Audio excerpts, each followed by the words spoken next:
Paul, I want to talk about, in light of this German Wings airline accident and all of the speculation and accusation coming out around what seems to be and what's been reported as the mental health condition of the co-pilot who was piloting the plane at the time of that horrific crash. A lot of the questions that are being asked are going toward this issue, and that is, when does a psychiatrist have the ethical duty to tell someone that an individual that they're treating, a patient, poses a danger to either an individual or the general public? There's the legal standards, and then there are sort of ethical considerations, and maybe one could say even moral considerations, ethics and morals, going hand in hand. Just starting with the legal ones, every state has its individual rules in terms of duty to protect or to inform. It was previously to protect and became primarily to inform, because how can I as a doctor go and actually protect somebody if someone is dangerous? I can't go and guard somebody, but I can inform the police and I can inform the person that they're at risk and things like that. So, I think the standard is generally to do what one can to protect the public interest when the danger to the public outweighs basically the rights of the individual for privacy. So that's sort of the standard that goes with it. So, and that also accounts for the danger to the person. So, the ways that people can be hospitalized against their will, the consistent standard, not all states have this, is danger to self or danger to other people based on a mental illness. And then there's the standard of what we call in California grave disability, meaning inability to manage food, shelter, or clothing due to a mental illness. The grave disability, it doesn't exist in every state. But danger to self, danger to others is in most. And that's very much typically believed to be an imminent risk, meaning you have something that's actionable. You have something that someone plans to do. If someone says to me, I might go hurt somebody at some point, and they don't have any particular people, and they don't have any particular plan, that might not be able to be held in a hospital because, first of all, is that due to a mental illness that they're having thoughts for that? And then the second part is that something that I'm going to be able to treat in the hospital? It's, to give a counterexample for danger to self, if someone's suicidal, but they have suicide, if they're suicidal because they're homeless, for example, which happens all the time in hospitals, and someone says, I'm going to kill myself because I don't have a place to live, I don't have a place to stay, what do you do with that?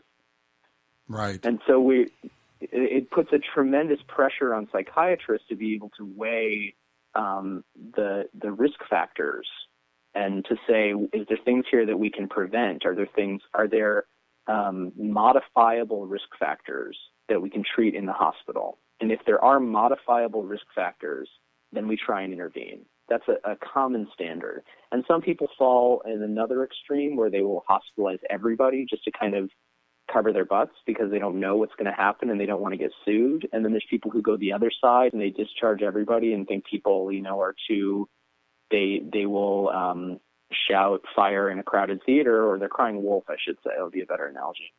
Too much. And that they just, they think that the risk is very low because suicide, for example, and violent incidents due to a mental illness is really, really uncommon.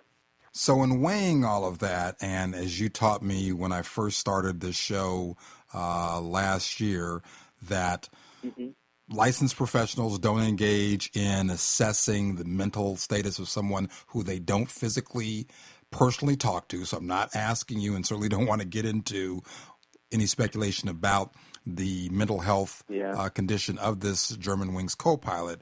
But can you talk generally about an individual who would come to you, the hypothetical person who would come to you, who is in a workplace, who has as their work something that it can affect public safety, whether they be a bus driver or a police officer or, fill in the blank type of duty of job like that.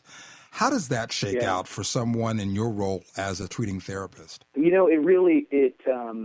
If someone comes into my office, and I think to give a comparable standard, James, I would give the idea of someone with epilepsy or who has had a seizure, who there's a duty to inform the DMV. And the reason is, if they have a seizure and I don't tell anybody, and I know I could have prevented them from having a seizure while driving and potentially causing car accidents or even worse, driving into, a crowd of pedestrians because they're passed out, they're unconscious from their seizure. And so, there's a level of need to break confidentiality for that. I think if somebody has, it's a similar kind of risk. If someone is having any level of verbalizing something that I would think would be a threat, then, it's justifiable to break confidentiality for that if it's a danger to other people. That might not be the same as a danger to danger enough to hospitalize somebody. And this is, in general, it's a tough line to draw because, there's always a risk. Doctors of all types are always afraid of being sued. And if you break somebody's confidentiality, they might not come back. And so if you're trying to help somebody and keep them engaged, there's always that weighing that if I tell people that you're, thinking about hurting yourself or thinking about hurting other people, you might not come back to me. And then, then what? Then I really don't have any way to intervene. But I think there's doctors in general will try to intervene when they have the ability to, but much more often, the much more common situation is that somebody else has picked up on something, who is a coworker, a boss, somebody, and this person might not be speaking about it at all to a psychiatrist because we're not mind readers. We only know what a patient tells us. And so trying to we may not have that information. So what does a coworker or a friend or a family member or a boss do if they are suspecting something? And that's a whole other standard. Speak to the issue of stigma as it relates to, especially for men, keeping us from getting the help that we should, or asking for help, or availing ourselves of resources that might be useful. I guess I would start, James, by saying that the Western society, particularly American culture, with sort of, popularizing and celebrating, a cowboy and every man is an island and like the lone, rugged individualism, John Wayne, and all that, it develops kind of a celebration of, stoicism, I guess, that it's better for a man to sort of stand on his own than to admit that he ever needs help with something. And, it goes everywhere from a man asking for directions, which is like a cliche now, to, something much more severe, because admitting that someone is depressed or someone is struggling with something means not only that he needs help. In terms of stigma, it often means that he's flawed, or people tell themselves that, something like that if I need help in this means there's something wrong with me. And that's a big sort of ego blow for people to be able to say that, even if it might be true. And the real truth behind all of that is that, if you're trying to do any level of a team activity, which really all of life is, no one really goes through life as an individual, even though we like to pretend that we are, then there's a constant level of interdependency and exchange, and we all need to be relying on people appropriately, using the resources we have.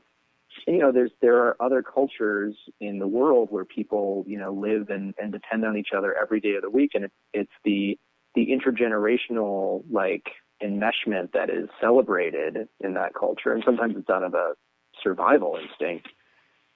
But in our country, people fear sort of letting down their walls and being vulnerable in that way because it means weakness or it means being flawed, and that and those are really kind of muddying things, I think, in the wrong way. The stigma tells us that it would be showing weakness, when really it's about, if you tell a guy to knock down a wall with his bare hands, it's like, are you gonna celebrate the guy that knocks down the wall with his bare hands, or are you gonna celebrate the guy that uses the sledgehammer that's right next to him? It's like, okay, your bare hands could do it. It's a really tough way to knock down a wall. If you've got a sledgehammer right there, why not use it? It's like it's a little bit of valuing intellect, not intellect, but like, you know, your ability to take advantage of what's there over your individuality. I like it. That was good stuff. All right. My guest has been Paul Puri. That's Puri. You can find him on the web at Paul Puri, PAULPURIMD.com. It's actually Paul R. Puri. My initials. Oh, it is an R there. Let me say that again because I blew it because I'm blind, I'm old, Paul. Leave me alone. Okay. Jay, we're all blind and old. You can find him on the web at Paul R. Puri, MD. That's PAULRPURIMD.com. He is a psychiatrist. He also does some work in television and television writing and residence in psychiatry at UCLA School of Medicine, the Neuropsychiatric Institute. Paul Puri, MD, thank you so much.